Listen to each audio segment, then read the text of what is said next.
Christmas with You by Badass Bookworm. Peter tapped his foot on the floor, waiting for May to come home. He frequently checked his watch for the time. He got into a rhythm quickly while humming Last Christmas by Wham. His phone rang, pulling him out of his daze. May was calling. He quickly pressed the green button. "Hey, Aunt May!" Peter excitedly greeted his aunt.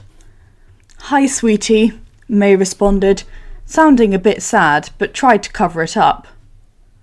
"What's wrong?" "I have to work a longer shift.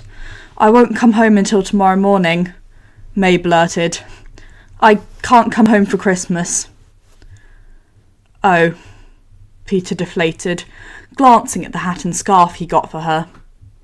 "Okay, well, see you then." "Bye, sweetie, I'm so sorry." Peter waved away the apology before remembering that May could not see him. "It's fine, not your fault. Bye." The call disconnected as Peter slumped on the couch and sighed. It was already bad that May had to work on Christmas Day, but the fact that she had to work until the day after is just messed up. Now he was going to spend Christmas by himself. This was not exactly how Tony was going to spend Christmas. He wanted to spend it with his fiancée, but Pepper had to go to a last-minute business meeting in Tokyo. He was spending Christmas by himself. Well, him, Jarvis and Dummy. He weaved his hand through his messy hair as All I Want for Christmas Is You by Mariah Carey played loudly. "Make my wish come true," Tony sang, directing it to Pepper, who he knew could not hear him. "All I want for Christmas is you." He was dying of boredom. He wanted to talk to a human. "Jay?"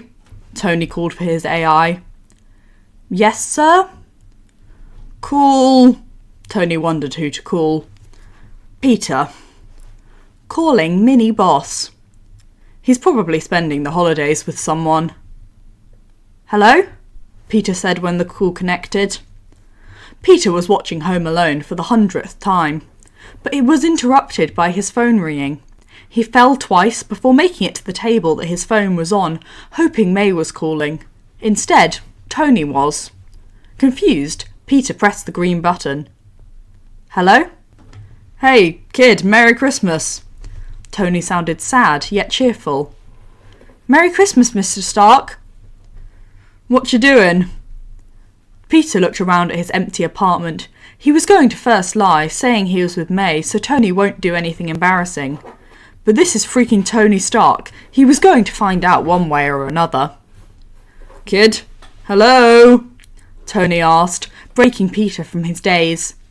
"Oh, yeah, sorry. Aunt May is working a long shift. She'll be back tomorrow. What about you?" Quickly changing the subject. "What are you doing?" Tony took a moment to respond. "Pepper is on a trip to Tokyo." "Oh." They both were silent for a minute before Tony declared he had to go to something. As the call disconnected, Peter wished he could continue talking to him. When Tony disconnected the call, an idea came to mind.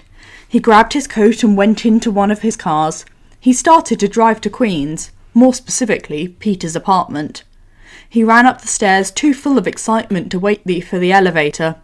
He knocked on the door, waiting for what felt like a lifetime before Peter opened the door. "Hey, Pete," Tony greeted, patting Peter on the shoulder. Peter's sad face turned into joy. "Hi, Mr. Stark, come on in." They both sat down on the couch, making some chit-chat before Peter pressed play and Home Alone continued. "Ah yes, Home Alone. Never watched it," Tony confessed. "What?" Peter shouted, restarting the movie from the beginning. They both watched and laughed together. As the movie was coming to the end, Peter whispered something to the man. "Mr. Stark, I'm glad you came," Peter whispered, looking up at Tony. The man smiled fondly. "Me too." Thank you for listening. I hope you have a lovely rest of your day, and happy holidays to those who celebrate.